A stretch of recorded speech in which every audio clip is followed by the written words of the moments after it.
అప్పుడు సమూయేలు ప్రవక్త ఎత్తుక్కుంటూ వెళుతూ ఆ సమూయేలు ప్రవక్త కనబడిన వ్యక్తే సౌలు. ఆ సౌలు గారు బాగా వినాలి, చరిత్ర మీకు ఎందుకు చెప్తున్న క్వశ్చన్ అడుగుతాను, జాగ్రత్తగా వినండి. ఆ సౌలు గారిని ఎత్తుక్కుంటూ వెళ్తే ఆ టైంలో వాళ్ళ నాన్నగారు గాడిదలు మేపుతున్నారు. ఆ నాన్నగారు గాడిదలు మేపుతుంటే ఆ అబ్బాయిని సమూయేలు ప్రవక్త అభిషేకించాడు.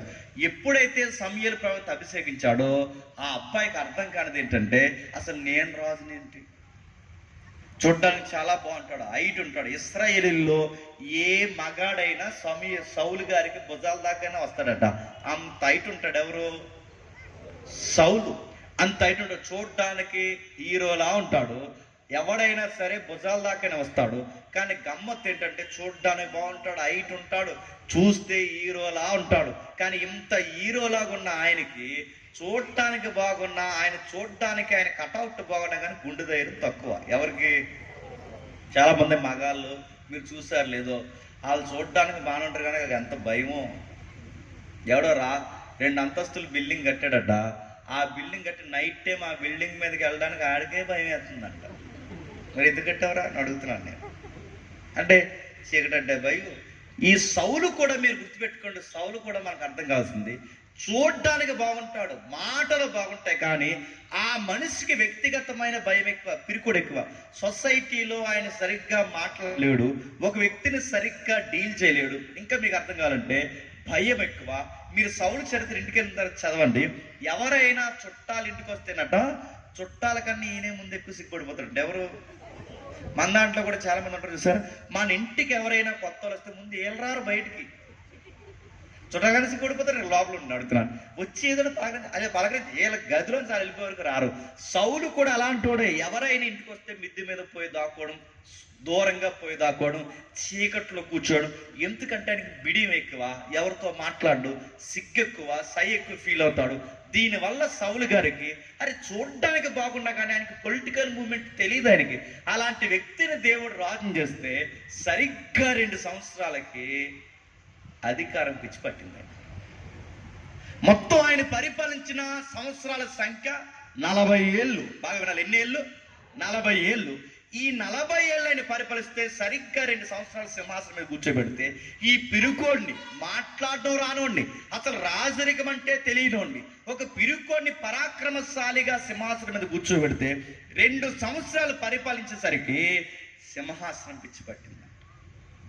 ఆ సింహాసనం పిచ్చి ఆయనకి గుండెల్లో ఉందన్న సంగతి ఎలా బయటపడిందంటే ఆశీర్వదించినప్పుడు తెలిసింది.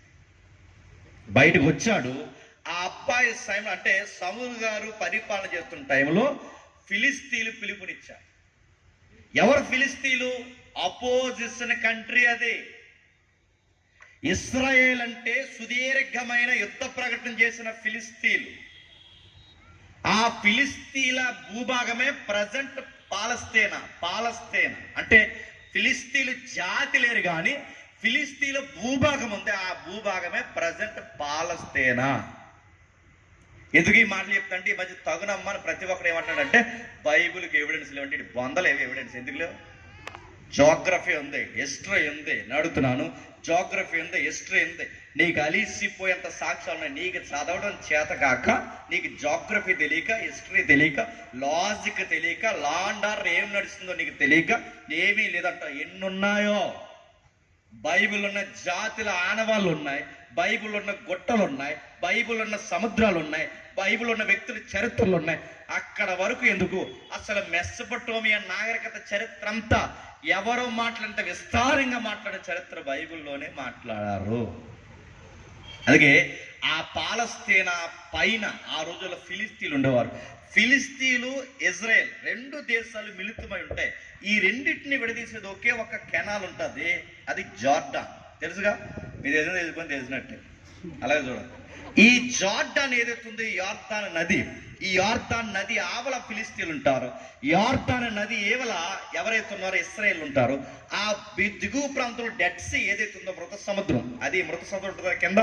ఆ మృత సముద్రం బేర్షెబా కింద ఉన్న ఈ ప్రాంతాల వరకు ఆక్యుపై చేశారు, కానీ ఫిలిస్తీన్లు మాత్రం బయటకు తీసుకెళ్ళలేకపోయారు. ఈ ఫిలిస్తీన్లు ఏం చేశారంటే ఎప్పటికప్పుడు సవాల్ ఇచ్చేవారు. ఎవరికి? ఇశ్రాయేల్కి. ఆ సవాల్ ఇచ్చినప్పుడు ఆ రోజుల్లో యుద్ధానికి ఒక పద్ధతి ఉండేది. ఏంటి ఆ పద్ధతి? సామాన్య ప్రజలకు ఇబ్బంది కలగకుండా, సామాన్య ప్రజలు ఎవరు చనిపోకుండా, దేశానికి యుద్ధం వస్తే నేను రాజునైతే నా సైన్యం